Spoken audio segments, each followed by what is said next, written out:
Président de l'Assemblée nationale, honorable Président du Sénat, Excellence, Monsieur le Premier ministre, chef du gouvernement, Mesdames et Messieurs les membres du gouvernement, Mesdames et Messieurs les chefs de mission diplomatiques et représentants des organisations internationales et régionales, Mesdames et Messieurs, distingués invités, je voudrais tout d'abord vous souhaiter la bienvenue dans ce magnifique cadre du Musée national et accueillir de manière particulière nos augustes hôtes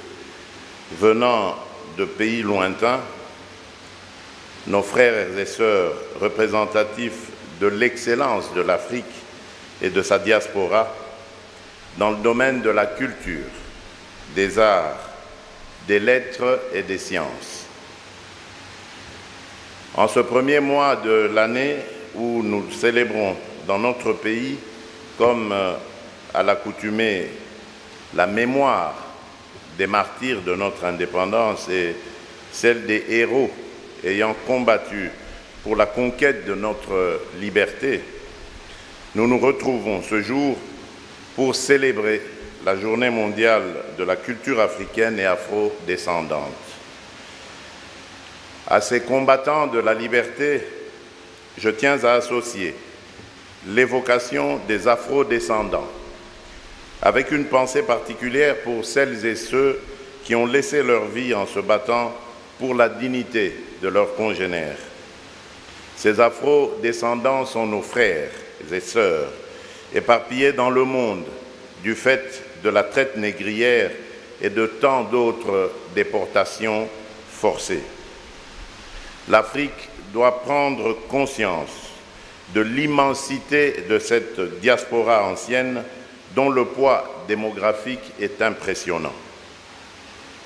Rien qu'en Amérique, d'après les Nations Unies, 200 millions de personnes se réclament être d'ascendance africaine, sans compter celles qui sont éparpillées dans les pays d'Asie et de l'Océanie. C'est donc à juste titre que cette impressionnante diaspora est considérée comme constituant la 6e région du continent, en plus de l'Afrique du Nord, de l'Est, de l'Ouest, du Centre et du Sud. Mesdames et Messieurs, distingués invités, la Journée mondiale de la culture africaine et afrodescendante, célébrée le 24 janvier de chaque année, tire son origine d'une recommandation issue du Congrès des promoteurs et entrepreneurs culturels africains qui avait choisi une date symbolique pour célébrer l'Afrique en tant que berceau de l'humanité. Je voudrais saluer ici l'initiateur de ce grand projet, M. John Haïté Dossavi, présent parmi nous, mais également remercier son pays, la République du Togo, et son président, son Excellence Faure Gnassingbé, pour avoir introduit cette proposition à l'UNESCO, qu'il a adoptée en novembre 2019, lors de la 40e session de sa conférence générale. Bien avant l'UNESCO, c'est l'Assemblée générale des Nations unies qui avait instauré, par sa résolution 68/237 de 2013, une décennie internationale des personnes d'ascendance africaine. Cette décennie, entamée en 2015 et qui est en cours jusqu'en 2024, s'est donnée pour objectif la protection des personnes d'ascendance africaine et la promotion de la diversité de leur culture et de leur patrimoine. Toutefois, les prémices sur lesquelles se fondent ces multiples dispositifs et l'institutionnalisation de cette journée mondiale proviennent en réalité de l'Union africaine, qui adopta le 24 janvier 2006 la charte de la renaissance culturelle africaine. Ce n'est donc pas un hasard si la célébration de la Journée mondiale de la culture africaine et afrodescendante se déroule à cette date emblématique du 24 janvier. Cette charte, désormais dûment ratifiée, a ouvert la voie à un changement de paradigme, à une rupture épistémologique de la manière de considérer la culture. Cessant d'être perçue comme un simple instrument de divertissement pour les amateurs de folklore et d'exotisme facile, la culture africaine a été réhabilitée au regard de sa véritable vocation en tant qu'instrument d'objectivation de l'âme africaine. Voilà pourquoi, après un long moment d'égarement lié à l'aliénation coloniale et à la traite négrière, nous nous devons de mettre un point d'honneur à recenser les éléments constitutifs de notre africanité pour en disposer comme un outil de dignité et de cohésion sociale. Dans cette démarche, les afrodescendants sont partie prenante.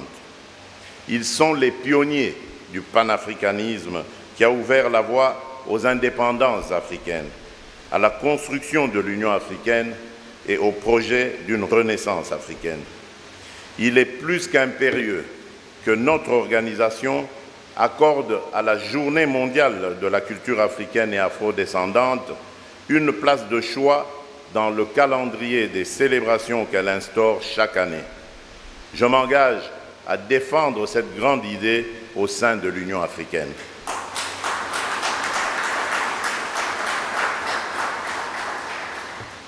Mesdames et Messieurs, distingués invités, cette journée mémorable est donc un instant de valorisation de notre mode de vie ayant, entre autres, pour fondement le respect de la vie humaine, la foi dans la transcendance, la force de résilience et la vertu du dialogue. Dans ce monde en proie aux démons de la division, aux situations de tension, à la recrudescence des conflits communautaires ainsi qu'aux menaces terroristes, nous avons plus que jamais besoin de nous retourner vers la pratique traditionnelle de l'arbre à palabres, véritable creuset de prévention et de règlement de conflits pour la paix universelle. C'est bien cette force d'inspiration du dialogue à l'africaine qui a été à la base de mes actions tout au long de l'année 2021 dans les missions de bons offices et de médiation qu'ils nous ont été donnés de conduire au nom de l'Union africaine. C'est au nom de cette même fidélité au postulat de la cohabitation pacifique que la République démocratique du Congo s'est trouvée elle-même à l'avant-plan d'une démarche tendant à garantir sa sécurité nationale par la mise en place d'un cadre pérenne de coopération et d'entente avec ses voisins. Outre ces aspects, la célébration de la Journée mondiale de la culture africaine et afrodescendante est aussi et surtout un moment de fête, d'affirmation de la richesse de notre culture, d'exhibition de sa grande diversité et de présentation de pistes prometteuses de développement. La présente exposition d'œuvres plastiques qui nous est donnée de visiter ici n'est qu'un résumé de la richesse, de l'originalité et de la diversité des talents africains et congolais dans le domaine des arts. Il s'agit là aussi d'un capital de premier plan dans l'économie de marché et une des modalités d'échange dans notre monde globalisé. Mesdames et Messieurs, distingués invités, toujours en termes de capital culturel, je ne pourrais omettre de citer la musique et la danse qui constituent le champ du plus grand déploiement de la créativité artistique sur les rives du Congo. À cet égard, nous ne pouvons manquer de nous féliciter, une fois de plus, de l'heureux aboutissement du plaidoyer mené par les deux Congos avec le concours actif de notre ministère de la Culture, Arts et Patrimoine et de notre Institut national des arts en faveur de l'inscription de la rumba congolaise au rang de patrimoine culturel immatériel de l'humanité. S'agissant de ce produit musical situé à l'intersection de plusieurs héritages, depuis le bassin du Congo jusque dans le giron afro-cubain et négro-africain, l'heureuse décision de l'UNESCO confirme le bien fondé de notre vision panafricaine. La musique et la chanson demeurent le catalyseur par excellence de la fraternité culturelle et le fondement des élans de solidarité que notre continent ambitionne de réaliser. En cette matière, notre ambition est plus grande encore. Cette affirmation de notre solidarité, cette conscience de notre interdépendance avec les Afro-descendants, la bonne santé de notre communion fraternelle entre les deux rives de l'océan Atlantique, nous tenons et voulons l'inscrire dans la pierre et dans une institution que le temps et l'éloignement géographique ne peuvent ni détruire ni effacer. C'est la raison d'être de notre initiative d'ériger au cœur de notre ville-capitale une maison de la culture africaine et afro-descendante.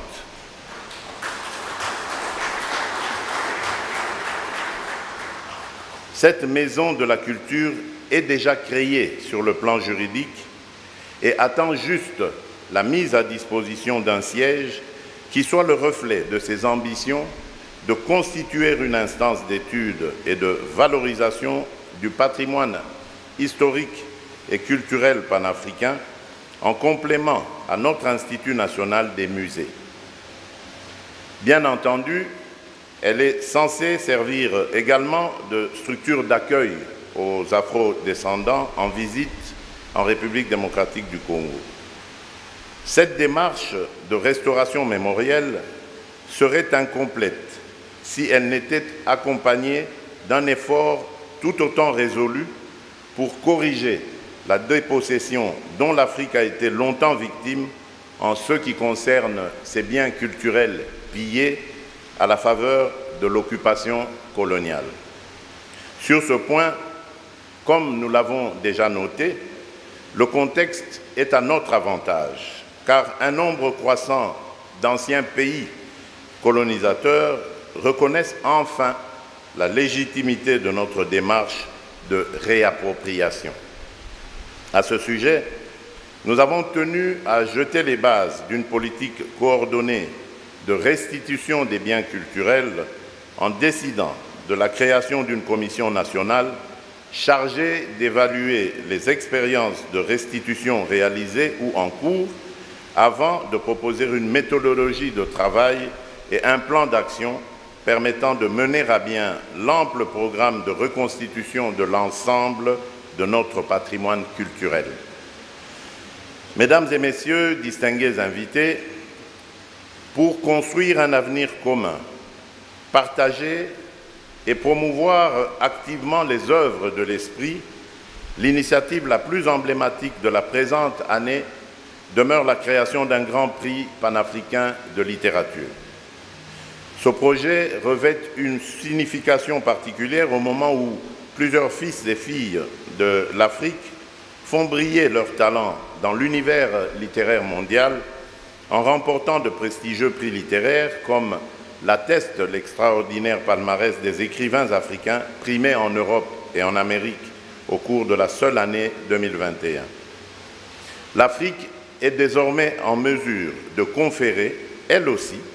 les distinctions similaires aux hommes et aux femmes de plume à partir des critères d'évaluation qui lui sont propres. C'est pourquoi je tiens à cet égard à saluer tout spécialement la présence parmi nous des membres du jury international du Grand Prix panafricain de littérature. Ces éminents spécialistes des lettres représentatifs des 5 régions d'Afrique proviennent du Sénégal, de Djibouti, du Nigeria, de l'Afrique du Sud, du Soudan, de la Tunisie, de l'île Maurice et de la République démocratique du Congo. Par leur travail, dont le résultat vient d'être dévoilé par la proclamation du lauréat, ces femmes et ces hommes des lettres ont, à l'évidence, signé une page glorieuse de notre histoire littéraire. Le Congo, l'Afrique et sa diaspora ne sauraient l'oublier. Comme vous pouvez le constater, dans son rôle de coordonnatrice des actions de l'Union africaine au cours de l'année qui vient de s'achever, la République démocratique du Congo s'est efforcée d'apporter sa contribution à la construction d'une communauté de valeurs dont le ciment se trouve être la culture. Si le bilan qu'il me sera donné de présenter prochainement dans sa globalité à Addis Abeba peut sembler honorable et comporter des motifs de satisfaction, nous reconnaissons aussi l'effet néfaste d'un environnement sanitaire défavorable sur les résultats engrangés. Toutefois, ce vent contraire n'est pas fait pour briser la volonté tenace de notre continent à aller de l'avant. Enfin, c'est avec le sentiment d'avoir honorablement servi l'Afrique que notre pays s'apprête à transférer à la présidence sénégalaise de l'Union africaine, parmi tant de projets entamés, l'ambitieux dossier évoqué ici, où se loge le ferment d'une conscience culturelle à affermir dans l'intérêt de la communauté africaine et afro-descendante. Que vive l'Afrique, que vive la République démocratique du Congo, que Dieu bénisse les peuples africains et afro-descendants. Je vous remercie.